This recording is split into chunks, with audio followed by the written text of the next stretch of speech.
They told him, you can't have a refrigerator outside. So he did what every suburban legend should do. He said, fine, I'll turn it into modern art. And just like that, one man declared war on beige tyranny, one beer at a time. Welcome back to HOA Wars, where the grass is always perfectly trimmed, the fences are always 6 feet tall, and the pettiness is immeasurable. Today's story, it's not about crime. It's not about chaos. It's about one man, one refrigerator, and one woman named Brenda, who found out the hard way that creativity is the ultimate loophole. So grab a cold drink, from a legal fridge, of course, and let's dive into the 8 glorious facts of how Mark turned suburban oppression into performance art. Every hero's story starts with a simple dream. For Mark Davidson, that dream was not walking 100 feet for a beer. He had the grill, he had the patio furniture, he had the sacred tongs of backyard dominance. But every barbecue night had one fatal flaw, the dreaded beer run. You see, Mark's house was designed by people who believed in symmetry, not convenience. His fridge was inside, his grill outside, and every time he needed a cold one, he had to sprint across his kitchen like a man competing in the Olympics of inconvenience.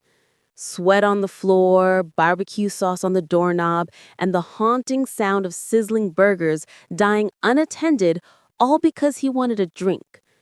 So Mark did what any rational, hardworking, middle-class suburban hero would do. He bought himself a shiny, stainless steel, outdoor-rated mini-fridge. This wasn't any fridge. It was a 4.6 cubic foot altar of efficiency. The kind of machine that whispered, your laziness is justified. Blue LED light, a whisper-quiet hum, enough room for beer, ice, and hope. He placed it on his patio between his Weber Genesis grill, his temple, and the wicker sectional, his pews. It was perfect, balanced, efficient, a man's version of feng shui. Mark plugged it in, adjusted the legs, and watched the blue light flicker on. Angels didn't sing, but they should have. He stood there, sweat-soaked and proud, staring at his creation like a caveman who just invented cold beer. And for one glorious moment, peace reigned over the cul-de-sac. But as every HOA veteran knows, peace in suburbia never lasts long. Because across the vinyl fence, the clipboard was watching. And that, dear viewers, brings us to the villain of our tale. The woman who never met a rule she couldn't laminate. Brenda. Every neighborhood has a Brenda. She's the self-appointed sheriff of Shrub Heights, the enforcer of beige dominance, and the sworn enemy of individuality. When Brenda saw Mark's fridge, her HOA senses tingled like a spider detecting fun. She peeked over the fence, clipboard in hand, eyes locked on her target. "Mark," she said, voice sharp enough to cut drywall. "That looks suspiciously like an appliance." Mark, still glowing in the aftertaste of victory, replied casually, "Outdoor refrigerator, Brenda. Weather-rated stainless steel, totally patio approved." But Brenda didn't hear words. She heard defiance. She flipped open her HOA covenant binder like a priest opening scripture. Article 4, Section 7. No outdoor appliances. That includes washing machines, dryers, freezers, and yes, refrigerators. Mark froze. "You're comparing my beer fridge to a washing machine on the lawn?" "Yes," said Brenda, scribbling furiously. "This is a violation. You have 48 hours to remove it." 48 hours. 2 days to erase his masterpiece, his stainless steel Mona Lisa of convenience? Mark's smile cracked. He stared at her, dumbfounded. But Brenda had already turned away, marching back into her beige fortress like the dictator of domestic order she was. The next morning, The beige envelope of doom appeared on his door. HOA Violation Notice 124. Fine, $50 a day. Infraction, unapproved outdoor appliance. $50 a day for the crime of cold beverages? Mark's blood boiled. He was the good neighbor. He mowed on time, trimmed his hedges, even rescued Brenda's poodle from the storm drain 3 times. And this was his reward? Tyranny. Clipboard tyranny. He stared at that notice and made a vow. If this was war, he wasn't going to fight with lawyers. He was going to fight with art. Because in every HOA horror story, there comes a moment when one man stops asking for permission and starts looking for loopholes. Mark did what every great rebel does when pushed too far. He studied the rulebook. He blew the dust off the HOA binder and began reading like a suburban archaeologist searching for divine wisdom. Article 1, landscaping. Article 2, fences. Article 3, exterior colors. Article 4, appliances. Enemy territory. And then, Article 9, artistic installations. It was like finding the 10 commandments of loopholes. The HOA allowed artistic installations, modern sculptures, and decorative pieces provided they are maintained and non-disruptive. Mark's eyes widened. He didn't need to remove the fridge. He just needed to redefine it. He called his contractor buddy S. "Bro," Mark said, pacing like a general before battle, "Brenda says my fridge is an appliance." S laughed. "Well, make it not an appliance." "How?" "Easy. Make it art." Mark froze, then grinned. "You mean—" "Exactly," S replied. "Frame that sucker." And thus began Operation Frigid Indifference. Mark drafted his plan like a mad scientist. He turned his beer fridge into a full-fledged art installation, a social commentary on suburban oppression, artistic expression, and the coldness of bureaucracy. He even ordered a plaque. Frigid Indifference 2025. Artist, M. Davidson. Medium, steel, freon, bureaucratic spite. Then he wrote an artist statement so pretentious it could get him into MoMA. He talked about juxtaposing domestic utility with creative defiance. He described his fridge as a chilling representation of conformity encased in a gilded prison of HOA elitism. It made 0 sense, which meant it was perfect. Mark had found his loophole, and soon Brenda's clipboard was about to meet its greatest enemy, satire with the power drill. Because what happens next isn't vandalism, it's installation day, and the suburbs will never be the same again. Saturday morning, 9 a.m. sharp.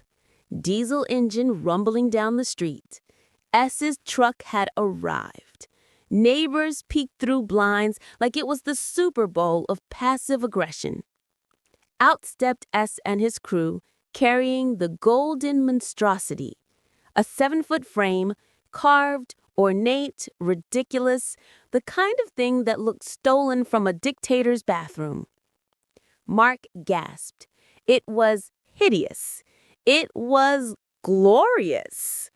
The crew bolted it directly into the patio pavers, framing the fridge like a sacred relic. Brenda burst out of her house mid-drill, clutching her clipboard like a weapon. "What is that?" she shrieked. "Modern art," Mark replied calmly, sipping his coffee. Article 9, fully compliant. The frame gleamed in the sun. The neighbors gathered. Even Brenda's husband peeked out, silently praying for peace. Then came the finishing touch, the brass plaque.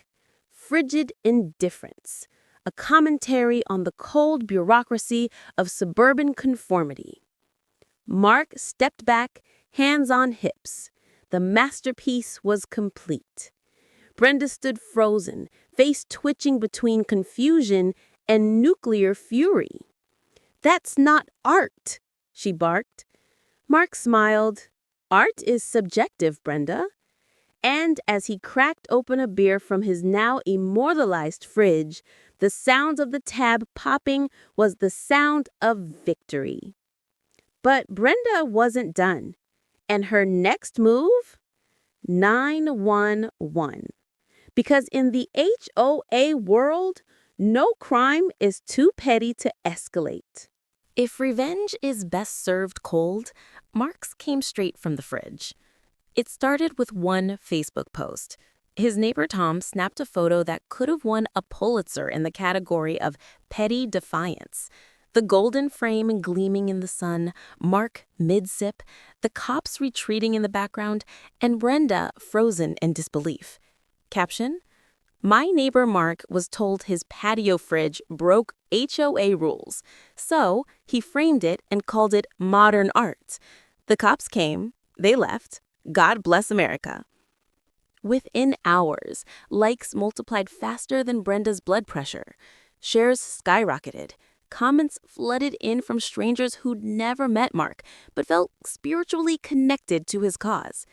Protect this man at all costs. Banksy could never. "I'm framing my garbage cans tomorrow."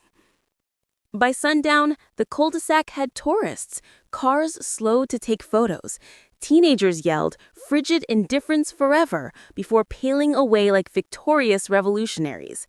Even Gary, Brenda's long-suffering husband, was seen chuckling behind the blinds. Mark became a suburban folk hero, the patron saint of passive-aggressive protest. News blogs picked up the story, dubbing it the beer holder rebellion. Memes sprouted overnight. The fridge photoshopped next to the Mona Lisa, then on Mount Rushmore.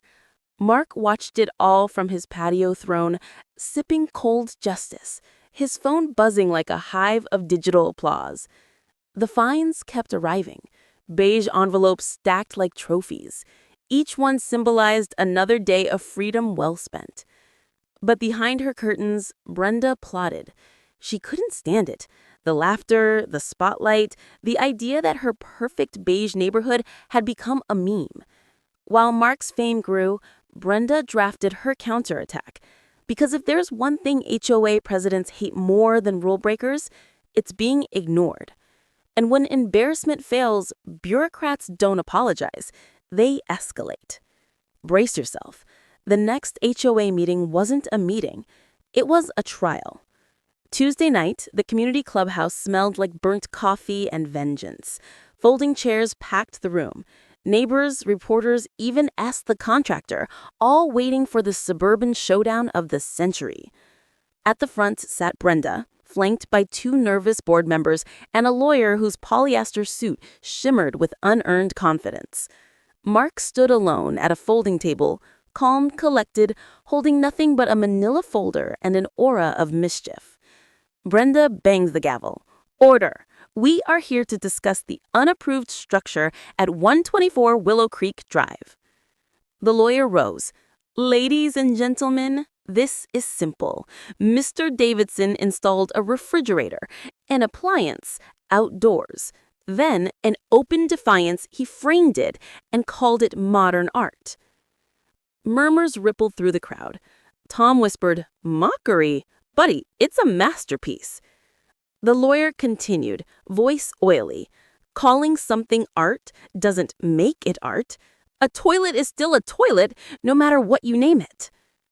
Mark smiled. "Funny you mention that. That's exactly what they said about Marcel Duchamp's fountain, and now it's worth millions." The audience laughed. Brenda didn't. Mark stood, buttoned his jacket like a man giving a TED Talk on pettiness, and spoke. "Friends, neighbors, fellow captives of the HOA, my fridge isn't an appliance. It's an idea. Its primary purpose isn't cooling beer. It's provoking thought. It's interactive art. You can chill a drink and challenge authority at the same time." Gasps. A few claps. Brenda's gavel trembled. The lawyer scoffed. You can't just declare something art. True, which is why I didn't. She did. He opened his folder and held up a letter embossed with a university seal. This, ladies and gentlemen, is from Dr. Alicia Ramirez, head of the State University Department of Modern Art. After reviewing photos and my artist statement, she officially appraised Frigid Indifference as a brash, satirical protest piece valued at $2,000. The audience detonated in applause. Tom began slow clapping like a movie extra who'd been waiting his whole life for this moment. Even Gary looked impressed. Brenda's face went from pink to mauve to federal warning purple. The lawyer stammered, This changes nothing. It changes everything, Mark said smoothly.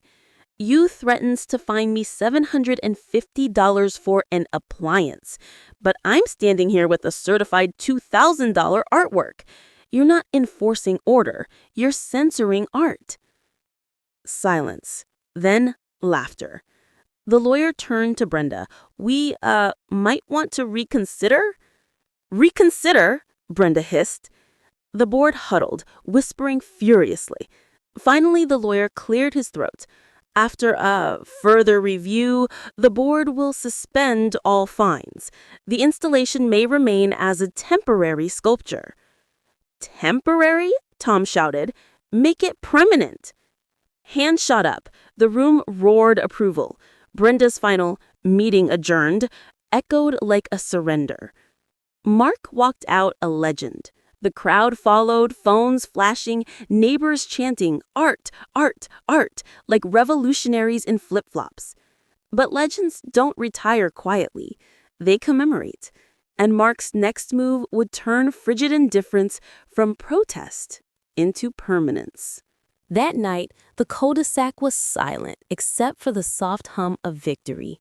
Mark stood on his patio, the gold frame glowing under red and blue solar lights, the plaque gleaming with bureaucratic spite. He raised his beer. To art. To loopholes. To never walking to the kitchen again. Across the street, windows flickered with camera flashes. Neighbors toasted from porches. Someone even drove by slowly blasting Eye of the Tiger. Word spread beyond Westwood County. Local news anchors called it the Cold War of Suburbia. National outlets picked it up. A morning show dubbed him the Picasso of Petty. HOA forums across America melted down. Some presidents fumed. This sets a dangerous precedent. Others secretly admired him, taking notes for my next rebellion. Within days, the HOA quietly amended Article 9 to require artistic pre-approval, but it didn't matter. Frigid Indifference had been grandfathered in. Immortalized in gold, proof that creativity beats control every single time. Even Brenda stopped enforcing minor infractions. Rumor had it, she'd resigned from the board and taken up pottery. The neighborhood healed. People started planting colorful flowers.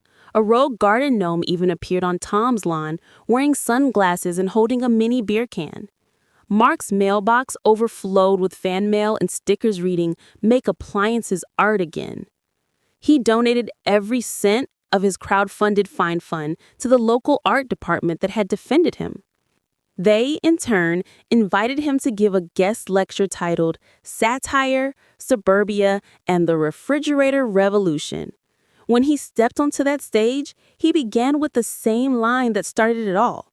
They said my outdoor refrigerator was an appliance, so I framed it and called it modern art. The crowd erupted.